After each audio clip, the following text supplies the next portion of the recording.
Inside Blackridge Penitentiary, there's a man who shouldn't be there.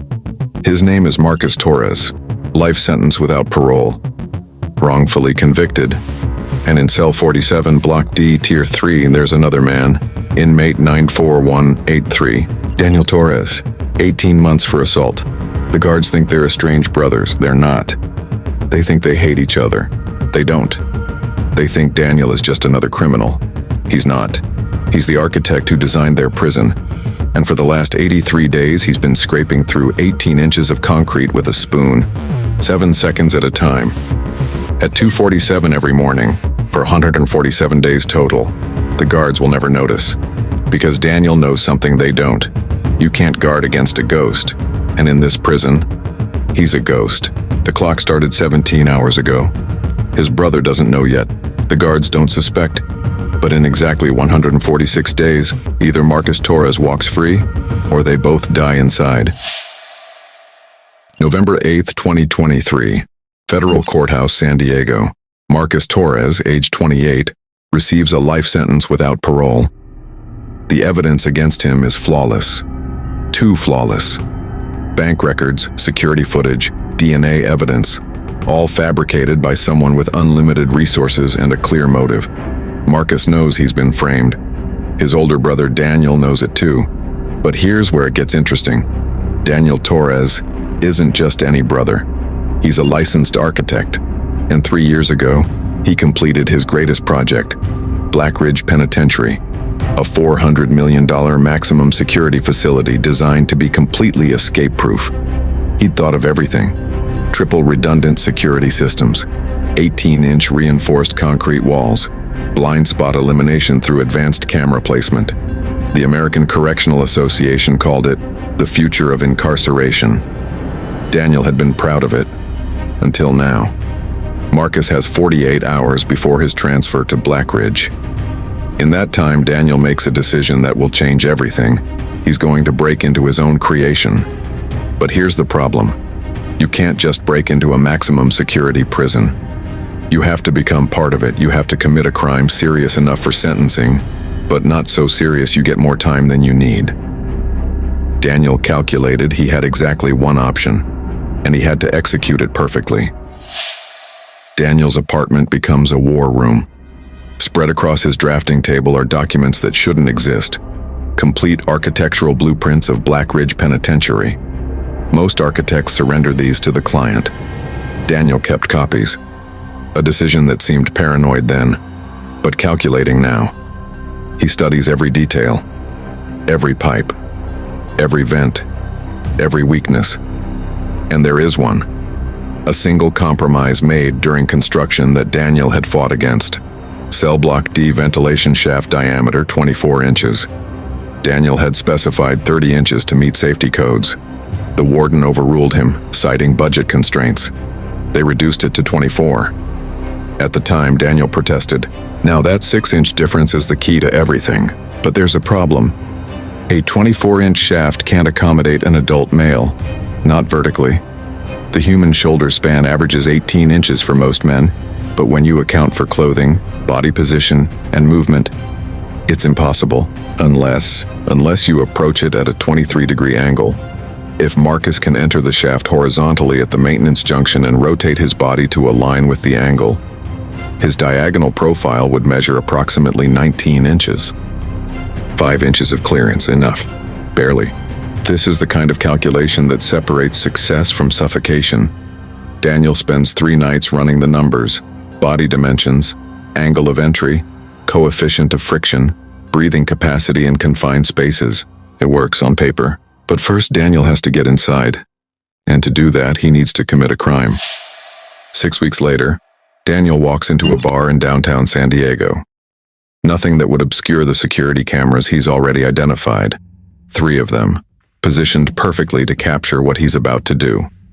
In his pocket is a pre-written confession. What happens next takes 4 minutes and 17 seconds, and it's all calculated. Daniel picks his target carefully. A man roughly his size drinking alone. Someone unlikely to press charges too aggressively, but provocative enough to justify the coming confrontation. He starts an argument, escalates it. When the first punch is thrown by Daniel, It's captured perfectly by all 3 cameras. The fight lasts exactly 47 seconds. The man suffers a broken jaw.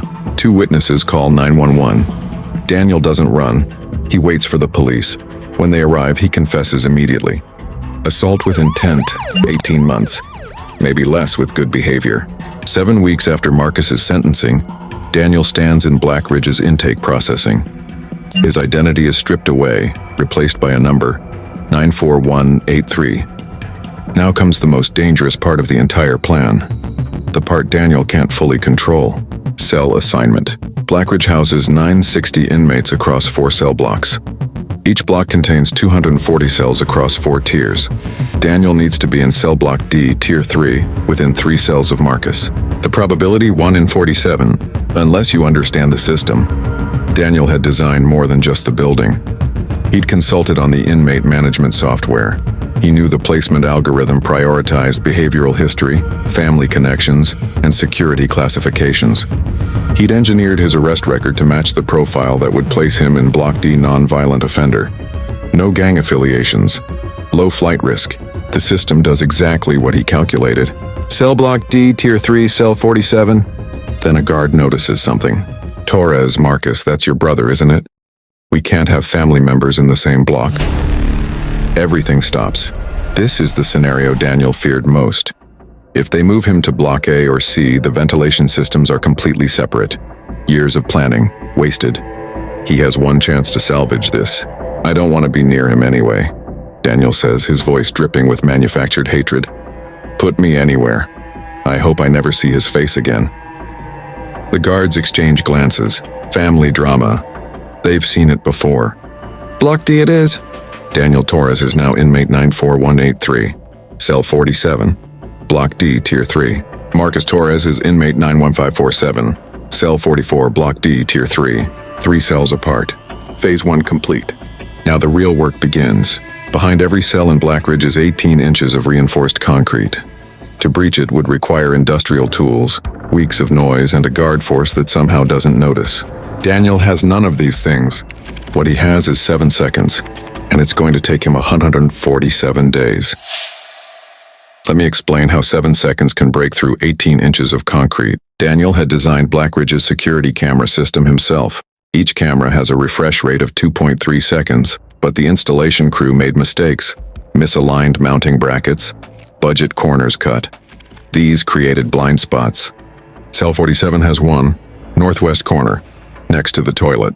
7 seconds of invisibility, if you stand in exactly the right position. 7 seconds isn't enough to do anything obvious. But Daniel doesn't need obvious, he needs incremental. Every night at 2:47 a.m., when the night shift guard rotation creates a 12-minute gap in tier patrols, Daniel stands in that corner. He takes a sharpened spoon handle and scrapes exactly 1 inch of mortar from between the concrete blocks. 1 inch per night. The debris goes into his soap bar, which he softens with water, mixes with the dust, then reshapes. The guards never notice. Why would they? Who notices soap getting slightly larger? Day 1, 1 inch. Day 2, 2 inches. Day 3, 3 inches. On day 147, he will have scraped 147 inches. 12 feet. Enough to reach the old utility corridor sealed off during the 1990s renovation. A space that exists on his original blueprints, but not in the current prison layout. A ghost corridor, forgotten. Perfect. But this is only one piece of the machine. The escape plan has 17 interconnected parts. If any single piece fails, they all fail. Marcus is working on part 2. Above Marcus's cell is the ventilation shaft opening, 12 feet high, covered by a steel grate with tamper-proof bolts. Bolts that Daniel himself specified, reverse-threaded, requiring a specialized tool that doesn't exist in the prison, except Daniel is building one. In his mattress are 14 metal stays. Each night during those 7 seconds, Daniel removes one stay and grinds it against the concrete floor at precisely the right angle.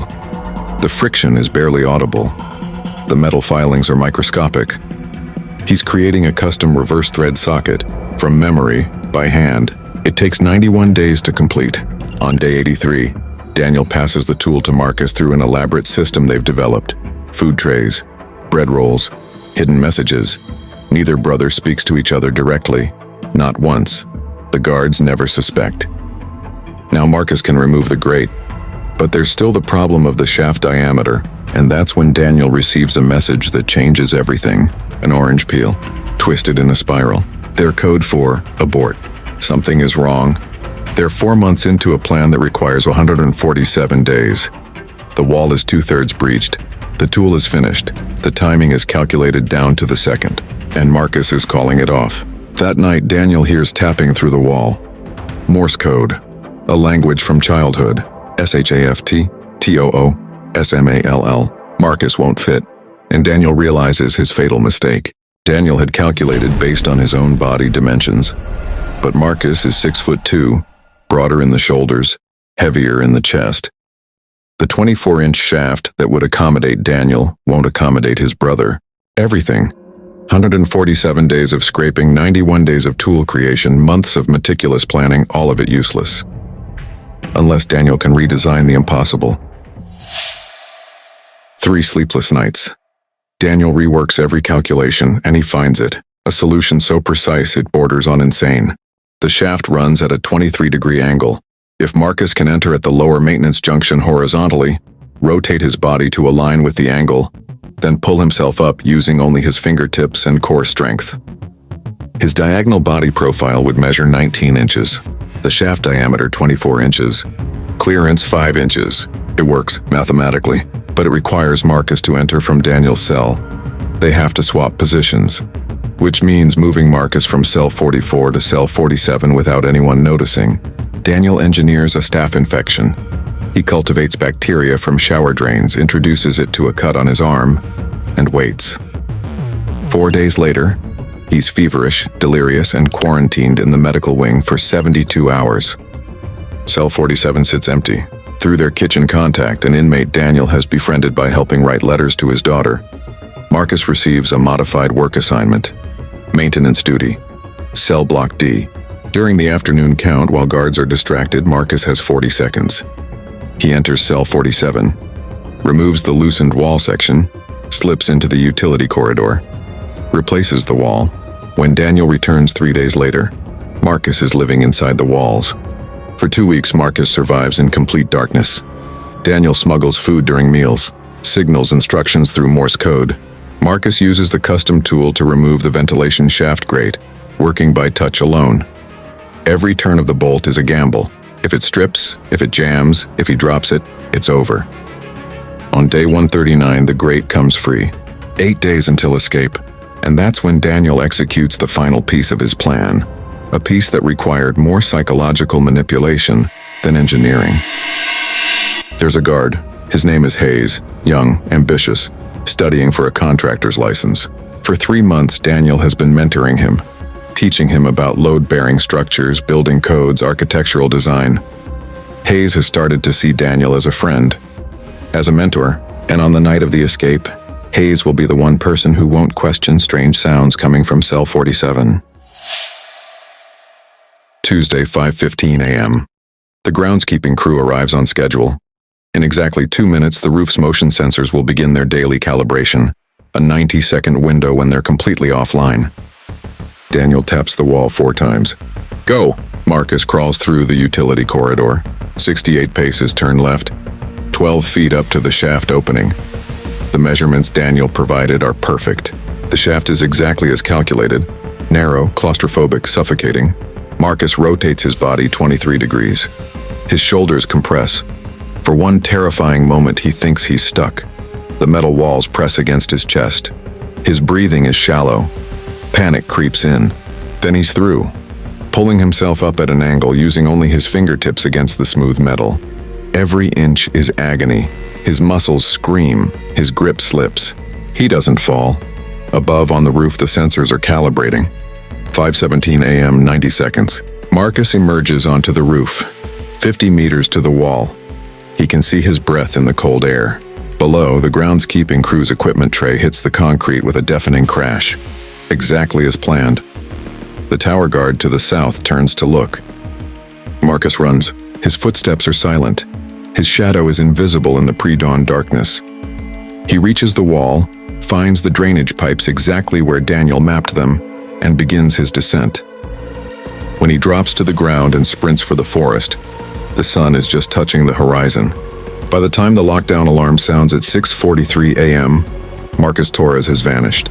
Guards flood cell block D within minutes. They find the hole behind Daniel's bunk. They find the tool marks. They find evidence of the most sophisticated escape in the prison's history. Daniel doesn't resist, doesn't run, doesn't deny. They throw him in solitary, add 5 years to his sentence, investigate him for conspiracy. But they can't prove he helped Marcus escape. The hole could have been made by Marcus before any supposed switch. The tool is gone. The guard's logs show Daniel was in his cell all night. Hayes confirms it personally. The FBI launches a nationwide manhunt. Interpol issues a red notice. Marcus Torres becomes one of the most wanted men in America. He's never found. 3 months later, Daniel receives a postcard. No message, no signature, just a picture of the Andes Mountains. His brother is free, and Daniel Torres, sitting in his cell with 63 months remaining on his sentence, begins planning his next escape. After all, he's already proven one thing. Every building has a weakness. Even Blackridge. Especially Blackridge. This has been the architect's gambit. The question isn't whether Daniel will escape, it's how long until the warden realizes the architect is always 10 steps ahead.